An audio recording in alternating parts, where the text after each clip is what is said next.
queria aproveitar aqui a sua presença, o seu conhecimento para te fazer uma pergunta, né, que a gente vem conversado muito sobre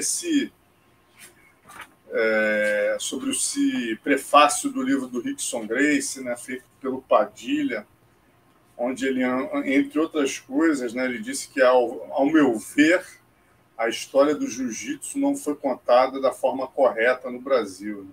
Aí ele diz isso porque eu e o Peter Maguire fomos a Kodokan e descobrimos lá nos alfarrábios da Kodokan coisas que ninguém nunca havia descoberto, ou seja, eu acho que ele nunca ouviu falar em Elton Silva, não se deu o trabalho de ler os seus livros, né? Mas eu queria saber se você concorda com isso. Uma coisa que ele falou aqui que eu acho importante é que ele passou, a partir desses textos que ele leu, né, a acreditar que a história do jiu-jitsu é baseada em 4 lutadores, né?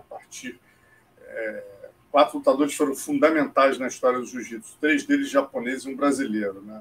Jigoro Kano, Matenon Tanabe, o nosso mestre, o Mitsu Maeda, né, e o Rickson Gracie. Como é que você viu essa leitura dele, Elton? Você que com certeza dedicou muito mais tempo aí da sua vida. Verônica, desculpa, estou aproveitando aqui para terminar a nossa live com essa dúvida. Nada, Deus, queria que o Elton falasse um pouquinho sobre isso. Como é que você viu essa afirmação aí do nosso diretor? Me mandaram um prefácio, eu cheguei a ler, né?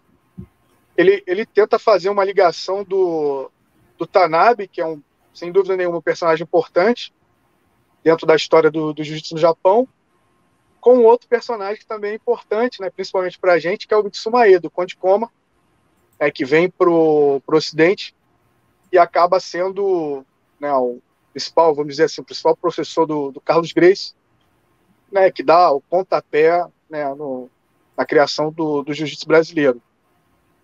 Não existe nenhum tipo de ligação entre esses dois personagens, né?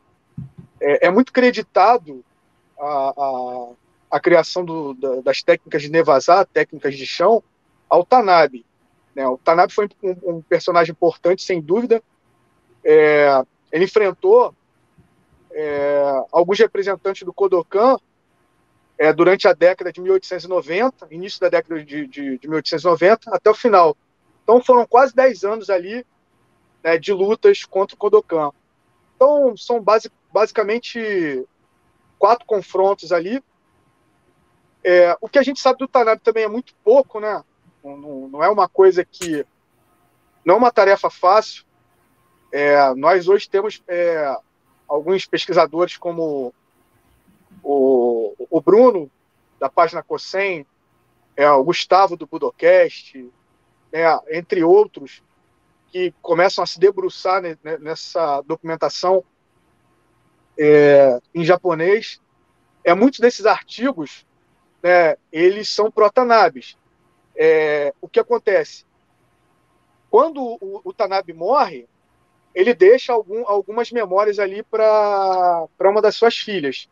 E essas memórias, né, elas acabam virando artigos ali no Japão, e é dali que a gente tira mais ou menos as informações, né, e tenta fechar essas lacunas. O que o Tanabe fazia de especial? Né, falando muito resumidamente, né, a história do judô no Japão, a história do jiu-jitsu, são vários períodos ali, né, e períodos extensos, né, com vários personagens. A criação do judô não é algo que acontece do nada, né? É uma construção coletiva ao longo do tempo. Porque muita gente acha que o Jigoro Kano criou o judô, né, daquela maneira e acabou. Não. O judô ele foi evoluindo conforme ele foi enfrentando as outras escolas e absorvendo essas escolas, né, até se tornar mais ou menos ali o jiu-jitsu, esse estilo de jiu-jitsu, esse modelo de jiu-jitsu chega no Ocidente. O Tanabe foi um cara importante porque ele chega com uma estratégia diferente. Não que os judocas não conhecessem chão, tá? Mas a estratégia do Tanabe era uma estratégia muito eficiente, onde ele conseguia ali anular o jogo do Kodokan. Lembrando que o jogo do Kodokan era o jogo em pé, né, e o jogo no chão. O que o Tanabe faz? Ele evita essas quedas. Ele Né, faz o que o Flávio Canto fazia muito, muito, no seu muito, ápice. muito semelhante. Ele tenta levar a luta para o chão através de golpes de sacrifício, né? Principalmente uma variação do Tomoe-nage que ele fazia muito bem, né? Que é botar a perna no adversário e tentar projetar o adversário. Mas já na intenção de ir no pé. Ele pegava muita perna, né? Ele tinha essa característica de tentar o Tomoe-nage e pegar o pé do sujeito. Quando ele não conseguia ali, ele tentava raspar e ir para as costas. Então era uma característica do Tanabe. A partir desses desafios, né, o Kodokan também ele vai implementando ali diversos treinos na tentativa de sanar essa falha. Você tinha vários expoentes ali do Kodokan.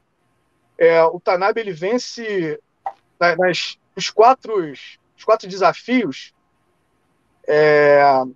Ele vence um judoca, onde ele pega a perna do judoca e ele quebra, né, numa chave de articulação no pé.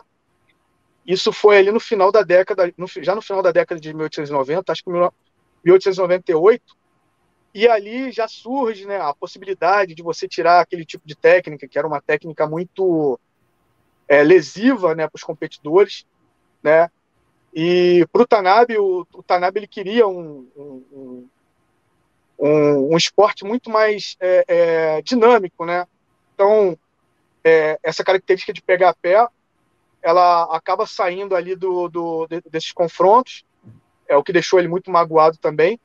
Mas o certo é que essas características do Tanabe acabam sendo absorvidas pelo Kodokan. Na verdade, todos os grandes mestres, todas aquelas escolas ali que vêm ali do meados do século XIX, né, acabam ali sendo absorvidas pelo esse modelo do Kodokan. Tanabe também, de dar aula de judô até se aposentar. Embora ele morra ali muito magoado com o Kodokan, né? Mas o certo é que ele não tem nenhum tipo de relação com o Conde Koma. Se eu não me engano, se eu não me engano, não, né? No prefácio, o Padilha ele chega a falar, né, que o Conde Koma ele é influenciado pelo Tanabe, né? Então o chão do Tanabe teria influenciado o Conde Koma e, de certa forma, teria influenciado os Gracie, né? Então, você tem uma ligação do Tanabe diretamente com os Gracie, né? Só que não é bem assim. O Maeda, quando ele chega nos Estados Unidos, ali em 1904... Ele diz aqui que Maeda e Tanabe conviveram na Kodokan por 4 anos, sendo muito provável que Maeda tenha aprendido técnicas de chão com Tanabe antes de viajar mundo afora e de chegar ao Brasil. Se isso de fato ocorreu, a arte marcial que chegou aos Gracie já incorporava técnicas de chão mais sofisticada do que a de judô. Isso ele fala, o Padilha aqui. Não, sofisticadas com certeza, mas não devido ao Tanabe. É claro, indiretamente sim, que a partir do momento que os judocas eles têm que sanar, né, toda essa falha, o Jigoro Kano, todos ali os mestres de Nevazá, eles se esforçam para vencer o Tanabe durante quase 10 anos ali de disputa, que é bom lembrar que não foi só o Tanabe, né? Você tinha outros lutadores ali também. Então, a partir do momento que eles sanam essa falha, você tem ali uma luta de chão muito mais dinâmica. Até depois, no início do século XX, você tem o Kosen, que é um judô totalmente ali voltado para o chão, onde você acha diversas técnicas aí que a gente acha que é inovação no jiu-jitsu brasileiro, né? A própria guarda de la riva, né? Guarda-aranha, entre outras técnicas, você consegue achar ali, já no início do século XX, ali, dentro dessas escolas técnicas. O certo é que o Tanabe ele nunca deu aula no Kodokan, ele foi um grande rival do Kodokan, né? É claro que ele influenciou de forma indireta, mas não o Maeda, né? O Maeda não teve contato. O Maeda, quando ele chega nos Estados Unidos, ele começa a relatar essas experiências para um amigo no Japão. Então ele fazia muitas cartas. E essas cartas depois são compiladas e se tornam um livro. Na verdade, 2 livros, né? Um livro de 1911 e um livro de 1912. E o Maeda dá relatos fantásticos ali de muitas coisas que ele viu, de muitas coisas que ele fez. Um dos relatos que o Maeda dá é muito interessante. Ele fala que quando ele chega nos Estados Unidos, né, ele não praticava muito Nevazar. O Kodokan ele não dava muita bola para. É claro que ele sabia luta de chão, tá? Mas ele se torna um especialista em luta de chão nos Estados Unidos. Por quê? Ele tem a necessidade de lutar com lutadores muito mais fortes, né? Muitas das vezes sem kimono. Então ele fala que ele aprende muito com uma espécie de sumô americano, né? Ele chama o catch as can de sumô, né? A luta livre. É tanto estilo greco-romano, né, quanto estilo livre. Então ele passa a treinar muito a wrestling ocidental, aonde ele fala que praticou tanto, de tal maneira que se ele voltasse para o Japão, ele não perderia para ninguém. Ele fala que as técnicas de katame vazar, de mobilização, né, de nevazar, desses estilos que foram incorporados por ele, ajudaram muito a desenvolver o jogo dele. Então, quando o Maeda chega no Brasil, realmente, não é aquele judô que ele aprendeu no Japão, é um judô muito maior, um judô muito mais completo. Em uma outra carta, ele explica também que ele tinha vontade de voltar para o Japão e abrir uma academia para ensinar o estilo judô Kondikoma. O que seria o estilo judô Kondikoma? Seria um estilo de judô onde ele usaria umas luvas de boxe, né, onde ele pudesse introduzir os dedos.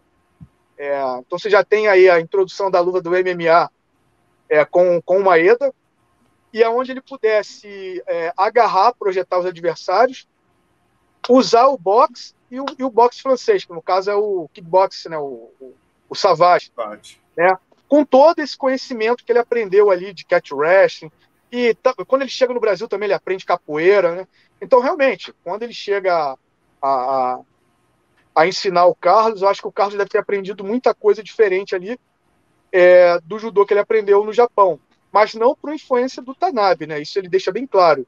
As técnicas de chão que ele dominou, né, e que ele ficou tão famoso no Brasil, isso nas palavras do próprio Kondikoma, isso vem do estilo americano, né? Ou seja, do catch as can. Pô, maravilha. Não tem uma relação direta.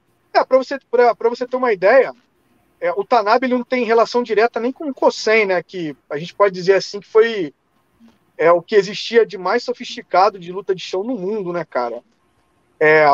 Acho que se o pessoal tiver curiosidade, né, procurar a página do Bruno, né? Judô Kosen, você vai ver vídeos lá da década de 50. Eu acho que ele tem vídeo da década de 30 também. E você consegue muitos livros, né, dessa época também, bem didáticos, mostrando assim uma técnica de chão muito sofisticada, cara, muito além do que se fazia no Brasil. Não tirando o mérito, né, do que a gente fez no Brasil, do que a gente desenvolveu no Brasil. Mas os caras no Japão, eles estavam muito à frente. O que acontece depois é que você tem, né, a Segunda Guerra Mundial e o projeto do judô olímpico, né, onde esse chão ele vai sendo reduzido gradativamente até chegar nesse judô que a gente conhece nas Olimpíadas. E como a gente sempre frisa, né, tanto o jiu-jitsu quanto a luta livre, né, esse estilo de jiu-jitsu, esse estilo de luta livre que cria raízes no Brasil, ele vai morrendo em todos os lugares do mundo, né, e sobrevive, né, no Brasil.